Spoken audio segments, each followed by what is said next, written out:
Kamusta Pisces? Welcome to Like a Tarot. Una muna nating alamin kung ano ang message ng spirit guide mo sa iyo. Mamaya aalamin natin kung ano ang dapat mo nang iwan sa taong 2024. Aalamin din natin kung ano ang situation, solution, outcome, at saka kung ano ang feelings or message ng person mo sa iyo.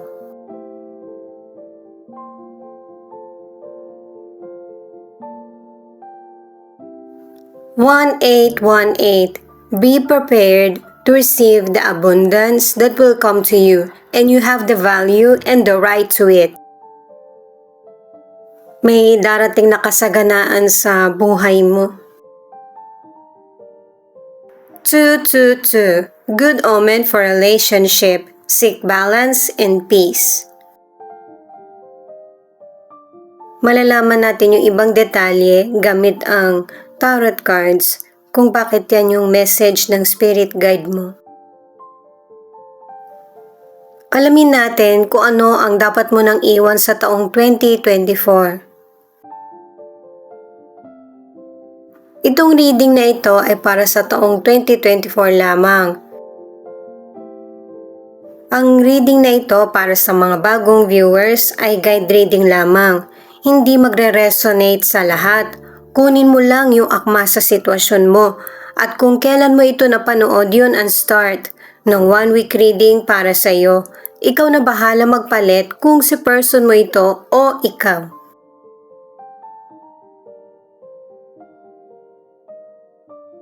Nine of Pentacles, Six of Wands, at King of Pentacles. Kasaganaan nga talaga ang darating sa buhay mo.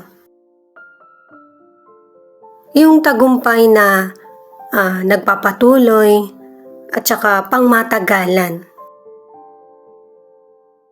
At base sa mga cards na ito, ang dapat mo nang iwan sa taong 2024 at kung hindi mo kaya, medyo bawasan mo yung pagiging matigas ang ulo at kailangan maghinay-hinay. Paalala sa iyo yan ng cards na para hindi ka makalimot.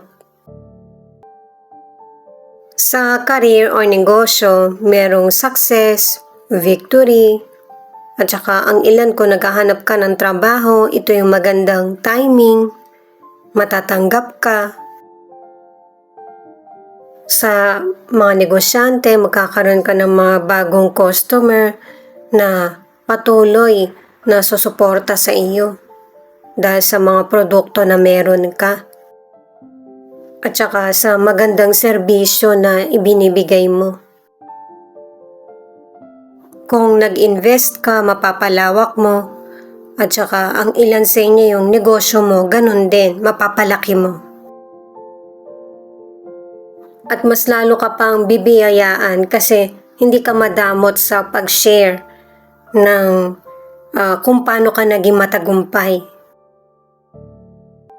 Sa mga nasa relationship, kayo ng person mo kahit na magkarelasyon kayo at magkaiba kayo ng direksyon na tinatahak sa career o kaya negosyo, matagumpay ito. Kaya ang buhay nyo pareho or ang family ay mas nagiging secure at saka komportable. At kung sa relasyon, yung person mo lang ang kumikita, ibig sabihin maaasahan siya at saka loyal siya sa iyo. Ang ilang single, meron kang kaibigan na meron siyang ipapakilala sa iyo. At makakaramdam ka dun sa potential person sa nakilala mo na tingin mo siya na yung panghabang buhay mo. Nagustuhan mo agad siya. The Chariot, Ten of Swords, at the Death. Kung sa mga naunang cards ay situation, ito naman yung solution. Itong mga cards na ito hanggang dito pinapakita yung success at victory. Pero nakadalawang cards ka para sa ending. O meron kang sitwasyon na kailangan mong i-let go. Merong person o kaya negosyo, career na tingin mo hindi nagwo-work para sa iyo. Kaya mo to kailangan iwan kasi meron ng kailangan na pagbabago sa buhay mo. Dalawang cards na yung nagsasabi niyan. Ang ilan sa inyo, kaya maganda yung kita mo dahil na rin sa nagtatrabaho ka sa kumpanya na malaki yung pasahod or matatag na kumpanya. At para naman sa ilan, meron kang negosyo na hindi nagwo-work. At ito yung nagiging problema kaya nagkakaroon ng kabawasan sa financial. Yung financial hardship mo or issue ay mareresolbahan mo naman. Kaya kailangan mong suriin kung ano yung tingin mong mapapakinabangan at saka hindi. Para sa ilang single, kailangan mo nang kalimutan kung ano yung nangyari sa'yo sa past, patungkol man ito sa love or iba pang kabiguan. O kaya yung mga bagay na nahihirapan kang tanggapin, kailangan mo na itong i-release. Para hindi ikaw mismo yung maglalagay ng negatibo sa buhay mo. Para dumating na yung bagong pag-ibig sa buhay mo. Kasi meron, pero nauudlot dahil nga sa iba't ibang issue na kinakaharap mo, na pati ikaw natatangay. Na focus ka dun sa mga issue na hindi naman dapat. Ang ilan na nasa relationship, sinisikap nyo ng person mo na magkaroon ng communication at saka mag-work ang relationship nyo. Pero may ilan na nasa relationship na nakalimot na kung ano yung mas importante sa sarili kaysa sa material. Ito yung message ng person mo or feelings niya na pwede din kumonekta sa'yo kasi connected kayo sa isa't isa. Na mayroong mga sitwasyon na hindi na i-open sa'yo ang person mo. Isa na yung insecurities. Dahil nga sa pareho kayong busy ng person mo sa mga responsibilidad, hindi nyo nasasabi kung ano yung totoong feelings or kung ano yung ayaw mo or ayaw niya. Itong healing ang kailangan mo or kailangan nyo ng person mo na para maayos nyo yung problema sa relationship, makapag-usap kayo ng maayos. Pangatlong card na ito guys na may kailangan kang i-release. Isa na dyan yung takot or pangamba sa situation na kinasasangkutan mo or nyo ng person mo. Kasi may mga sitwasyon na nagkakaroon na ng maling akala dahil na rin sa walang pag-uusap. Para hindi maging malala yung sitwasyon nyo ng person mo ay maghinay-hinay at saka kailangan ng pasensya. Kailangan talagang mag-usap para malinawan sa mga changes. At kahit nagkakaroon ng issue sa inyo ng person mo, nasa isip ka pa rin ng person mo at saka tinatangi niyo yung isa't isa. Yung naging samahan niyo yung naging kakaiba at napaka-importante mo sa kanya. Kasama ka sa mga plano niya sa buhay at saka feeling niya walang saysa yung buhay niya kung hindi ikaw. Kaya kung ano man yung misunderstanding niyo ng person mo, ayusin niyo ito guys. Sayang naman kasi. Pero sa relasyon, kung ikaw na mismo yung nag-let go sa person mo, ayaw mo na, yun na yung ending, yun na yung transformation na kailangan na mangyari sa buhay nyo. Nakadalawang cards na rin kasi na may mga relationship na patuloy pa rin, nag-hold on. Kahit na may mga mahirap na issues na pinagdaraanan, tuloy pa rin sa relationship, inaayos ito. Four of Wands, Four of Swords, at Two of Swords. May mga sitwasyon sa buhay mo na gusto mong maagapan. Kung pwede mo nga lang maibalik yung nakaraan. Nakakatulugan mo na din yung mga problema na iniisip mo kasi meron kang pinagpipilian kung ano yung dapat mong i-let go at kung ano yung dapat magstay. At darating yung panahon na haharapin mo na kung ano yung katotohanan at makakapili ka na sa isang sitwasyon na kahit ayaw mo itong bitawan. At ang kapalit nito ay positibo kasi less stress at saka hindi ka na masyadong magkakaroon ng kapaguran. At para naman sa kalusugan, maayos ang kalusugan ng ilan sa inyo. Pero kapag masyado ka nang nafo-focus sa trabaho mo o kaya sa isang sitwasyon, kailangan mong mag-relax. Kasi may posibilidad na ito yung maging dahilan para magkaroon ka ng sakit or yung buhayin, yung totoong sakit na meron ka na mag-uumpisa muna sa stress. At saka wag din magkimkim ng galit or ng emosyon. Masasabi mo ito ng maayos na paraan sa kapwa mo. Kasi katulad mo, may mga bad days din yung ibang tao na naia-apply nila sa kapwa. Ang dapat na energy na ipinapasa sa kapwa ay positibo. Para sa ilang single, may potential person na dati mo nang nakarelasyon na magbabalik sa iyo.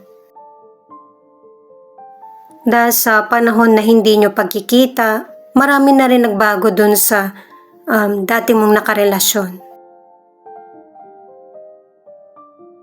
Ito yung final card na Five of Swords. Paalala ito na card na yung mga problemang dumarating sa iyo ay masusolusyonan mo. Pangatlong card na ito na meron ng sitwasyon na hindi na talaga kailangan sa buhay mo kasi nagpapalito lang ito sa iyo, nakakabawas at saka nakakapagpa-delay ng mga magandang sitwasyon sa buhay mo. Yung relasyon mo sa kapwa, relasyon mo sa person mo, yun yung nagiging cause ng delay, yung mga distraction na mapaglalabanan mo pa rin. Ituloy ko na para sa mga single na kapag nagbalik yung past person mo, yung past person niya, yung iniwan niya, hindi pa rin siya nakakalimutan kaya ito yung magiging dahilan kung bakit hindi matutuloy yung relasyon niyo or nauudlot. Sa mga nasa relationship naman, nakalimang cards ka na yung relasyon niyo ng person mo ay stable. At kapag nagkaroon kayo ng problema, kailangan nyo mag-reconnect o kaya yung magkaroon muna ng space para makapag-isip kayo pareho ng tamang solution sa problems nyo. Meron kasing ilang nasa relationship na nagpapatuloy yung pagtatalo at nauuwi talaga sa hiwalayan. O kaya yung hindi na talaga nagpapansinan. Ito na yung message ng person mo. Pareho nyo pang mahal yung isa't isa or meron pa ring nararamdaman na pagmamahal. Ang nagiging kontra lang dito yung hindi kayo magkapareho ng nasa isip.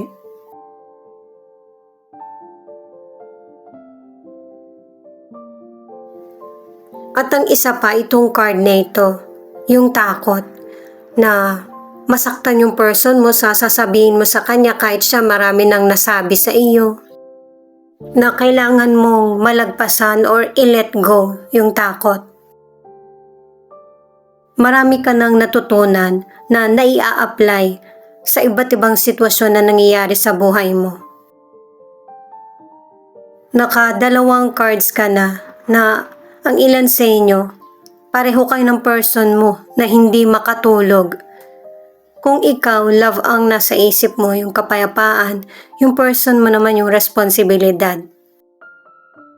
At katulad ng sinabi ng ibang cards na mareresolbahan mo kung ano man yung mga problemang darating sa iyo or nangyayari sa buhay mo kasi magkakaroon na ng pag-uusap o kaya kasunduan. At saka itong person mo ay willing na sa mga responsibilidad na dapat niyang gawin at saka ready na rin siya para sa bagong simula na mangyayari sa buhay niyo.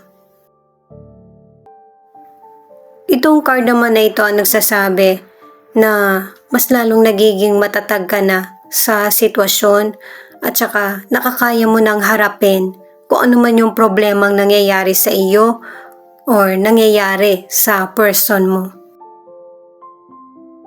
Kaya para walang pagsisisi, piliin mo kung ano yung tingin mo makakapagpakumpleto sa iyo.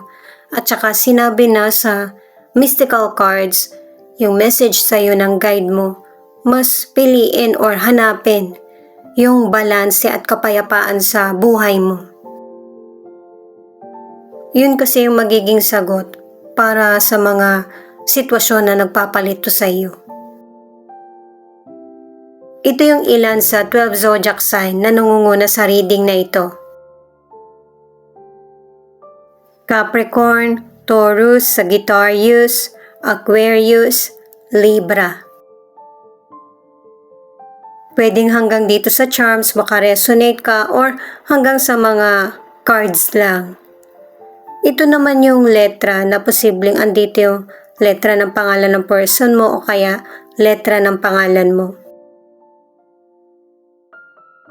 Thank you nga pala sa mga nag-like, share, comment, and subscribe. Ingat po kayo palagi saan man kayo naroon. G, Q, O, B, D, P, F, E, K, C, Y, R, J.